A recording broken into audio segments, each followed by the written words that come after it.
राममय है, लेकिन उसके साथ में उसके भक्त हनुमान कहाँ पीछे रहने वाले हैं। आप सरयू घाट पर देखिए, राम की पैड़ी है जहाँ पर ट्यूब के जरिए, जहाँ पर जो खिलौना होता है जो बच्चे इससे खेलते हैं, इसको आप तस्वीर में देखेंगे तो आपको साफ दिखाई देगा कि जो भगवान के जो भक्त हैं हनुमान की ये तस्वीर दिखाई देगी, साफ तौर पे दिखाई देगी। हमारे साथ में अमन जी मौजूद हैं जो कि झारखंड से स्वयं आए हैं आज इस राममय माहौल में खुद को ढालने के लिए। कैसी लग रही है अयोध्या? देखिए, एक बहुत सुंदर सा श्लोक है, संकट कटाए मिटे सब पीरा, जो सुमिरै हनुमत बलबीरा।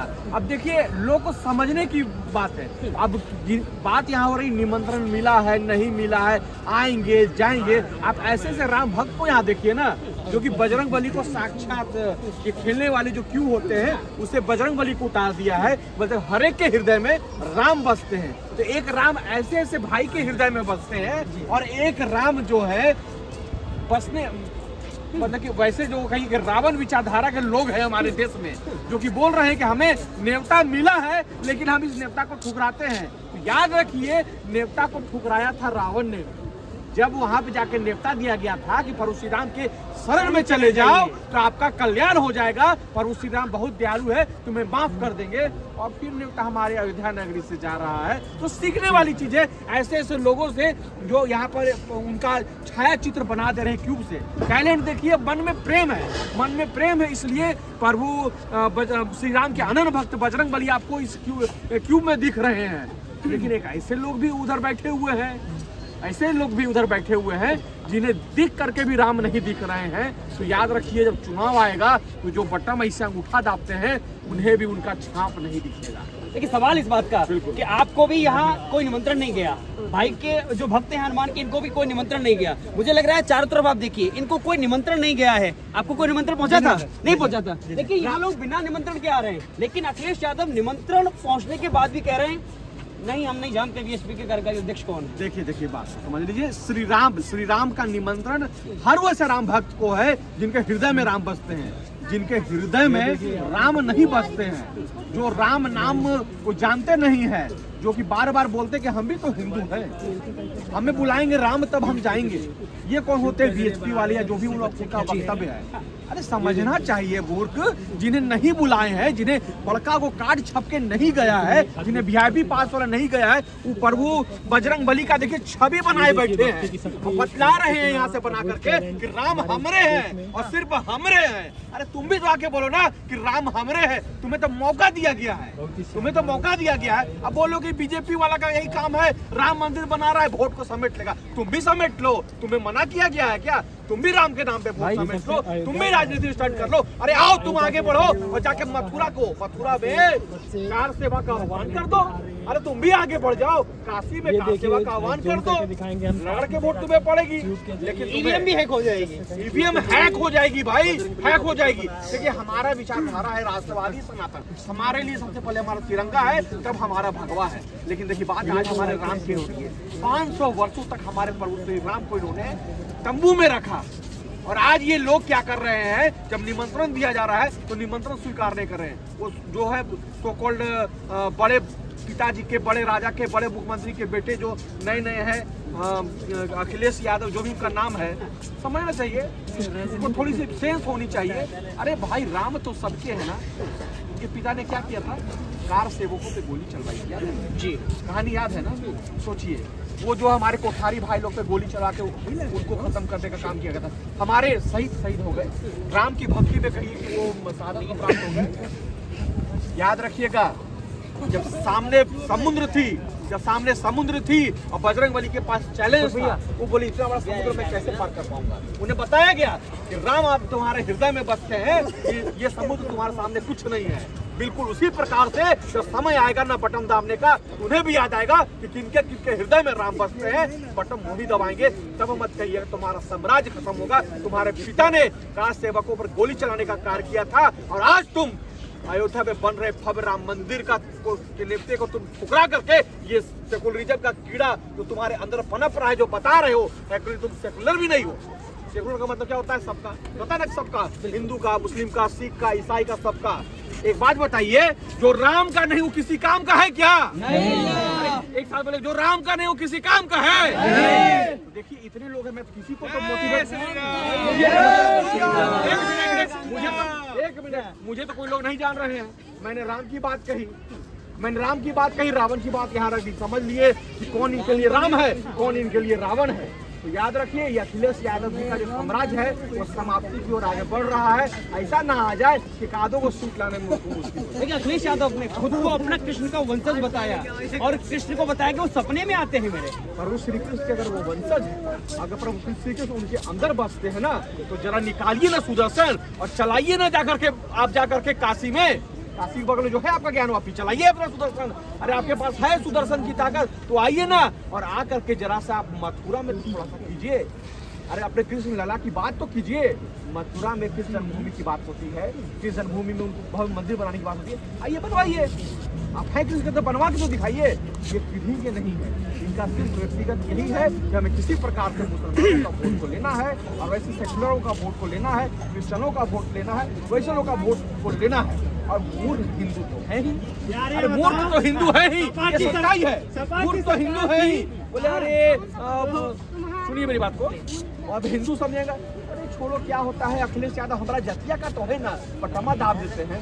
तो ये नहीं पता कि हमारे राज प्रभु श्री राम को जो 550 वर्षों में तंबू में रखा गया, उसके भव्य राम मंदिर में तुम्हारा अखिलेश यादव नहीं आ रहा है। वो यादव समाज का नहीं है, वो प्रभु श्री कृष्ण का वंशज हो ही नहीं सकता है जो अपने आराध्य को नहीं मानता है। आप राम को नहीं मानिएगा और आप दावा कीजिएगा, कृष्ण की दावा कीजिएगा, आप मथुरा बनाइए। मैं तो चैलेंज करता हूँ जितने यादव भाई कभी देख रहे हैं, आप कमेंट में गाली गलौज नहीं कीजिएगा, शांति से सोचिएगा, बोलिएगा कि आपके अखिलेश यादव भाई क्यों नहीं आगे आते हैं और मथुरा जो श्री कृष्ण जन्मभूमि है वहाँ भव्य मंदिर क्यों बनाने की बात नहीं करते हैं। तो अखिलेश यादव की तक इस वीडियो को पहुंचाइएगा। ओपन चैलेंज है, आप कार सेवा के लिए तैयार हो रही है मथुरा में, आपके साथ चलने वाले अमन कुमार आपके साथ में है, कार सेवा करेंगे और वहाँ भी भव्य मंदिर बनाएंगे और आपको प्रधानमंत्री बनाएंगे। बनाइए तो। तेज प्रताप यादव के भी सपने में कृष्ण आते थे, वो भी कृष्ण का रूप बना करके वृंदावन की गलियों में घूमते थे। वो बांसुरी को लेके जो वृंदावन में घूमते थे, बहुत अच्छा अलौकिक उनका चेहरा और उनका वो मेरे को बहुत अच्छा लगता है।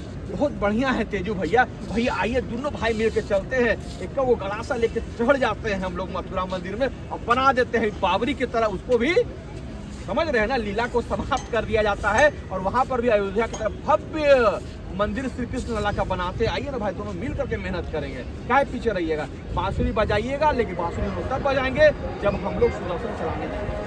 समय पर सुदर्शन चलाइए, समय पर बांसुरी बजाइए और इस तरह का बांसुरी बजा करके ये ढोंग मत कीजिए, लोगों को बुड़बक मत समझिए। लोग बुड़बक नहीं है, आपकी बातों को समझ रहे हैं। आपके जो नेतागण जो नौटंकी कर रहे हैं, कभी रामायण पे कुछ बोल देते हैं, कभी हिंदू धर्म पे कुछ बोलते हैं, सनातन कुछ बोलते हैं। आपके पिछवाड़े में इतना दम नहीं है, आपके कार्यकर्ताओं के, आपके बड़े बड़े नेताओं के पिछवाड़े में इतना दम नहीं है कि आप विशेष समुदाय पे एक टिप्पणी तो करके देखिए। एक टिप्पणी में बोलता हूँ, देश भर से एक टिप्पणी करके देखिए। उसको शर्मा याद है ना क्या स्थिति थी, देश नहीं विदेशों में हड़कंप मच गया था, देश नहीं विदेशों में हड़कंप मच गया था। तो ऐसे स्टालिन हो, चाहे तेज प्रताप यादव हो, चाहे अखिलेश भैया हो, ये लोग की टीम के जो लोग हैं जो बीच बीच में आते हैं सनातन को साराघात करते हैं, एक बार विशेष समुदाय वाला पे एक शब्द बोलिए ना, आपका पतलून खोल देगा और बीच रास्ते नंगा आपको लेके घुमाएगा। कांग्रेस कह रही है ये कार्यक्रम मंदिर उद्घाटन का कार्यक्रम भाजपा और आरएसएस वालों का है, लेकिन हम यहाँ देख रहे हैं यहाँ तो लाखों लोग ये भाजपा के लोग हैं। आप भाजपा के लोग हैं जी, आप भाजपा के हैं, आप भाजपा के हैं। सुनिए भैया, आप आरएसएस के हैं क्या? मंदिर किसका बन रहा है? राम मंदिर किसका बन रहा है? बीजेपी का। अबे वैसे वो डर गया आदत ज्यादा। किसका बन रहा है? किसका? भक्तों का है, आपका का बन रहा है ना? किसका राम मंदिर बन रहा है भाई? हम लोग का बन रहा है ना?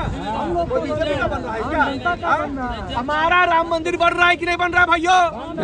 एक साथ बोलिएगा, राम मंदिर हम लोग का बन रहा है कि नहीं? एक बार हाथ खड़ा कर लीजिए ऐसे। ये राम मंदिर हम सनातनियों का बन रहा है, हम हिंदुओं का बन रहा है।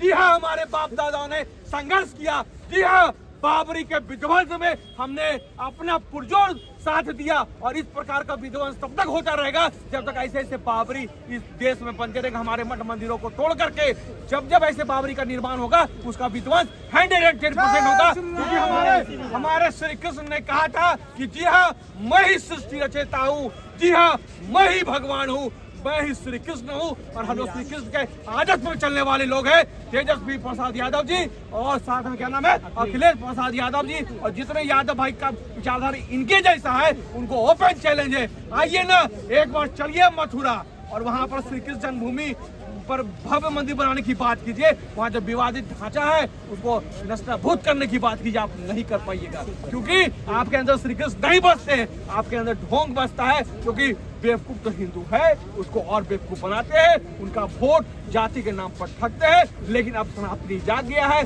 समझ गया है, यदुवंशी हो या सूर्यवंशी हो या चंद्रवंशी हो, चाहे जो भी वंशी हो, हम सभी सनातनी हैं। और हाँ एकजुट होकर के बोलते हैं कि सत्य सनातन धर्म की जय हो और सत्य सनातन धर्म ही श्रेष्ठ है। और ये हमारा धर्म सिखाता है हमारे लिए राष्ट्र पहले है, उसके बाद हमारा धर्म है। तिरंगा का मान सम्मान हम लोग करते हैं। हम लोग इस भारत देश में रह करके पाकिस्तान जिंदाबाद का नारा नहीं लगाते हैं। और कौन पाकिस्तान जिंदाबाद का नारा लगाता है कमेंट बॉक्स में आपको उसका जवाब मिल जाएगा। लेकिन सवाल इस बात का है कि जो बाबर की औलाद है वो आज भी करिए, एक वक्त हमारा भी आएगा, आज आपका वक्त है। वैसे बाबरियों छप्पड़ के औलादों को मैं ये कहना चाहता हूँ कि तुम में वो हिम्मत नहीं है, तुम अपनी हिम्मत को जरा दिखलाओ। तुम्हें अच्छे से बताया जाएगा, अच्छे से जवाब दिया जाएगा, हर एक तरीके से संवैधानिक तरीके भी जवाब देंगे और गैर संवैधानिक तरीके से भी समझाया जाता है तो आपको जवाब देंगे। कहा जाता है ना कुत्ता का पूछ होता है ना कभी भी सीधा नहीं होता, टेढ़ा ही रहता है। तुम्हारा पूछ टेढ़ा है तो तुम्हारा पूछ को काटने भी हम लोग जानते हैं। इसलिए ये जो अलूल गलूल तुम बोलते हो ना, अभी समय है इनका, बना रहे हैं ऐसे बीजेपी टीजेपी। भाई समय सनातनियों का था, सनातनियों का है और सनातनियों का ही रहेगा। क्योंकि इस भारतवर्ष में हमने वोट नहीं दिया था, हमने पाकिस्तान नहीं मांगी थी, हमने इस्लामिक देश नहीं मांगा था। हम हमेशा हिंदू राष्ट्र की बात करते हैं, हम अखंड भारत की बात करते हैं, हम जोड़ने की बात करते हैं, तुम तोड़ने की बात करते हो। तुम में और हमारे में विचारधारा कभी भी एक नहीं हो सकता है। तो क्या राम का देश है? बिल्कुल, हमारे राजा एकमात्र थे, एक ही मात्र राजा है और एकमात्र राजा रहेंगे, वो है प्रभु श्री राम। सही बात है कि नहीं? एक ही राजा रहे जी, पूरे भारत में एक राजा है कि नहीं है? एक बार राजा का नाम लेकर बताइए चैनल के माध्यम से, हमारे राजा कौन है? जय श्री राम। सुन लीजिए भैया, किसी को नहीं सिखलाया हमने। लेकिन देश राम से नहीं संविधान से चलेगा। संविधान से चलेगा, लेकिन राष्ट्र जो होता है, राष्ट्र जब भी चलता है तो राष्ट्र कहिए कि राष्ट्रवादी विचारधारा से चलता है, वहाँ की संस्कृति से चलता है। और हमारी संस्कृति सनातन की संस्कृति है और सनातन की संस्कृति से हमारा देश चलेगा। हाँ, हमारा जो ये देश की जो बात करते हैं, हम लोग संविधान का बहुत ये आदर करते हैं। बाबा साहब अम्बेडकर का लिखा हुआ हमारे संविधान का हम लोग बहुत पुरजोर सम्मान करते हैं संवैधानिक तरीके से। देखिए ना, 500 वर्षों तक हमारे प्रभु श्री राम को तंबू में रखा, ये संवैधानिक तरीका ही तो था। हम अर्जी लगा रहे थे, हमारे राम का प्रमाण मांगा गया है सर, इस देश में हमारे राम के होने का प्रमाण मांगा गया है। लेकिन समय दूर नहीं है जब हमारा भारत राष्ट्र होगा, तब जाकर के कुछ संविधान में संशोधन होगी जहां पर हमारे राम पर कोई अभद्र टिप्पणी नहीं कर सकता। लेकिन जो काल्पनिक बताते थे राम को, वो भी आज निमंत्रण। जो काल्पनिक बताते थे उस समय भी काल्पनिक बताते थे, पर उसी राम को सोचते थे ये वन में घूमने वाला एक लड़का है। रावण बोलता था ना भाई, वन में घूमने वाला सामान्य लड़का है, वो मेरे से क्या लेगा। उसको भी स्थिति समझ में आ गई और जो जैसे रावण अभी बचे हैं उनको भी स्थिति बहुत अच्छी तरीके से समझ में आ जाएगी। स्वामी प्रसाद मौर्य के हिंदू धर्म नहीं धोखा है।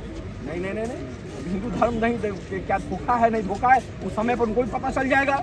लेकिन सनातनी को जागने मत दिया सकता है, अभी जगह हुआ नहीं है। एक्चुअली सभी को क्या है, प्रॉपर्टी खरीदने में बिजी है भाई। अल्टो गाड़ी खरीदना है, अल्टो खरीद लिए, तो उनको इनोवा खरीदना है, कुछ हिंदुओं को प्लॉट खरीदनी है। लेकिन उनको क्या करना है, उनको शुक्रवार को एकदम समय से जाकर के बाज पढ़ना। बात समझिए, बहुत अच्छी चीज है। तुम भी सीखो, तुम भी मंगलवार को एकत्रित हो, तुम भी शनिवार को एकत्रित हो और एकजुट होकर के अपनी रणनीति तो बनाओ। अरे एक दूसरे का दुख सुख तो जानो। बात समझिए, यही फर्क है उसमें और हम। लेकिन राम विरोधियों को आज इस सरयू घाट से, राम की पैड़ी से क्या संदेश देंगे?